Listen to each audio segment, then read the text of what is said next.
Hey, what's up, guys? Welcome to the Bible Study Minute. Today we're taking a look at 2 Corinthians chapters 5 and 6.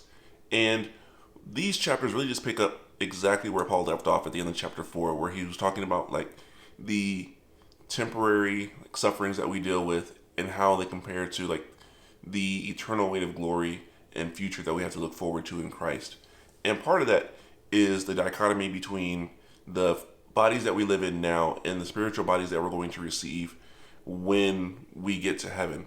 And Paul talks a little bit about that, but his emphasis is really showing that whether we're here or there, our desire and ultimate goal is to live for God and to please Him. And that's the emphasis there.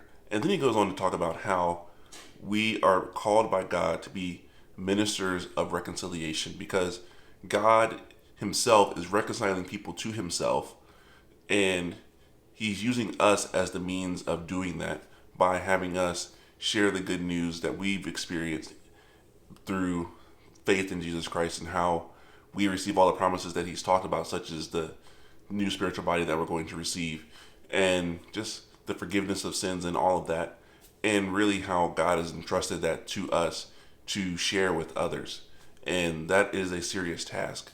And then with that, Paul kind of shares his own heart, talking about the character of his ministry, showing that he's not out to achieve fame or any of that, but he's endured sufferings, hardships, trials, beatings, and all this kind of stuff. But he does it because he loves those he's trying to reach out to. He wants to see them come to faith in Jesus Christ and have their sins forgiven.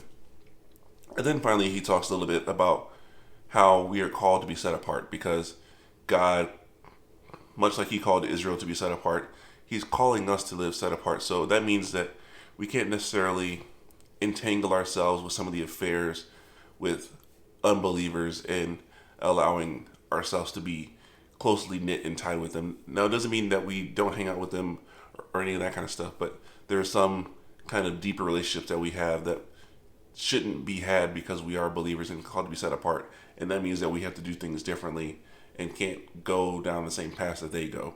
And so with that, it kind of goes back to being ministers of reconciliation and how we need to use that as an opportunity to share the good news with others. So that's the thought that I want to leave you with today. Is take a look at this passage. And until next time, grace and peace.